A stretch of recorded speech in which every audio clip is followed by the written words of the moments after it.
வணக்கம். நீங்க இந்த செய்தியை இப்ப கேட்கறது சும்மா ஏதோ தற்செயலா நடந்த விஷயம் இல்ல. இது உங்களுக்காகவே ரொம்ப பிரத்யேகமா வந்து சேர்ந்திருக்கிற ஒரு முக்கியமான தருணம், ஒரு தனிப்பட்ட அழைப்பு. ஒருவேளை நீங்க ஏதோ ஒரு பெரிய முடிவு எடுக்க வேண்டிய கட்டாயத்துல இருக்கலாம், இல்லனா அடுத்து என்ன பண்றதுன்னே தெரியாம ஒரு குழப்பத்துல இருக்கலாம். எதுவா இருந்தாலும் இந்த ஒரு கணத்துல உங்களுக்கு தேவையான தெளிவு காத்துக்கிட்டு இருக்கு.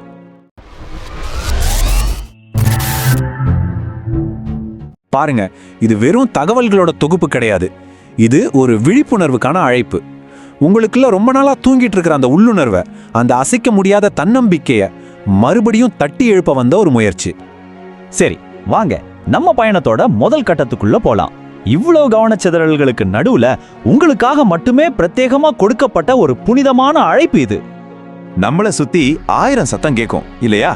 ஆனா இந்த செய்தி அந்த எல்லா சத்தத்தையும் தாண்டி உங்களுக்காக மட்டுமே ஒலிக்கிற ஒரு மெல்லிய இசை மாதிரி. அதனால அடுத்த கொஞ்ச நேரத்துக்கு கொஞ்சம் மனசை திறந்து வச்சு முழுசா கவனிங்க. சரி, இப்ப அடுத்த கட்டம். இது கொஞ்சம் முக்கியமானது.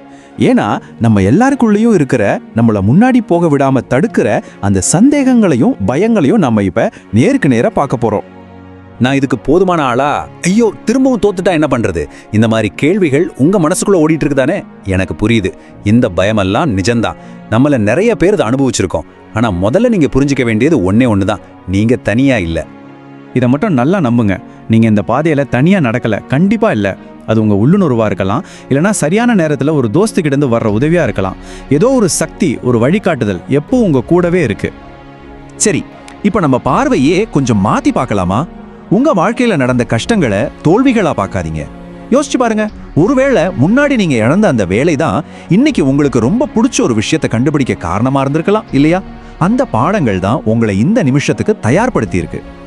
நீங்க சந்திச்ச ஒவ்வொரு சவாலும், தாண்டின ஒவ்வொரு தடையும் இந்த ஒரு தருணத்துக்காக உங்களை தயார்படுத்தின பயிற்சி மாதிரி நினைச்சு பாருங்க.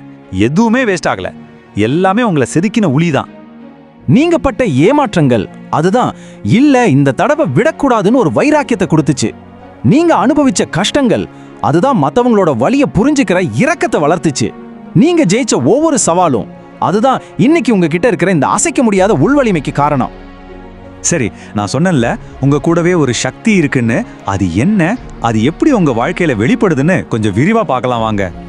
ஒரு பெரிய புயல்ல மாட்டிக்கும் போது நம்மள அசையாம நிக்க வைக்கிற நங்கூர மாதிரி, இல்லைன்னா ஒரு கஷ்டமான முடிவு எடுக்கும்போது தைரியமா பண்ணுன்னு யாரோ நம்ம தோலை தட்டி சொல்ற மாதிரி ஒரு ஃபீல், மற்றவங்க விமர்சனத்திலிருந்து நம்மளை பாதுகாக்கிற ஒரு கேடயம், தயங்கி நிற்கும்போது மெதுவா முன்னாடி தள்ளி விடுற ஒரு உந்துதல், இது எல்லாமே அதுதான். பாருங்க, எல்லாத்தையும் நானே பார்த்துக்கணும், நானே கண்ட்ரோல் பண்ணணும்னு நினைக்கிற அந்த பாரத்தை இறக்கி வைக்கிறது பலவீனம் கிடையாது. உண்மையில் அதுதான் மிகப்பெரிய பலம். ஏன்னா அது ஒரு ஆழமான நம்பிக்கையிலிருந்து வருது. உங்களால தனியா தூக்க முடியாத பாரத்தை நீங்க விடும்பொழுது நீங்க கீழே விழல, மேல உயர்த்தப்படுறீங்க.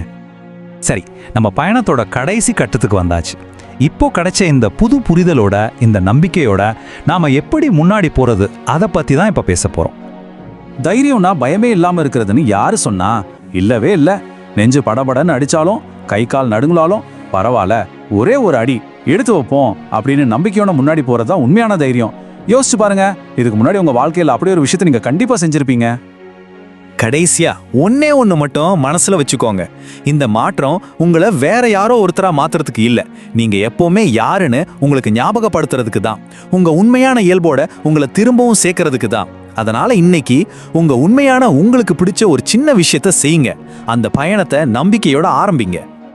நீங்கள் இன்னும் ஜீசஸ் ஃபேக்ட்ஸ் தமிழ் சேனலை சப்ஸ்கிரைப் செய்யவில்லை என்றால் இப்பொழுதே சப்ஸ்கிரைப் செய்யுங்கள். இந்த சேனலில் உள்ள முழு நீள ஆன்மீக பாட்காஸ்ட் எபிசோடுகளையும் பார்த்து மற்றவர்களுடன் ஷேர் செய்ய வேண்டும் என்று நான் கேட்டுக்கொள்கிறேன். இதன் மூலம் உங்களுடையும் உங்களை சுற்றி இருப்பவர்களுடையும் வாழ்க்கையில் தேவனுடைய அமைதி நிறைந்திருக்கட்டும். நீயே நிரந்தரம் இயேசுவே.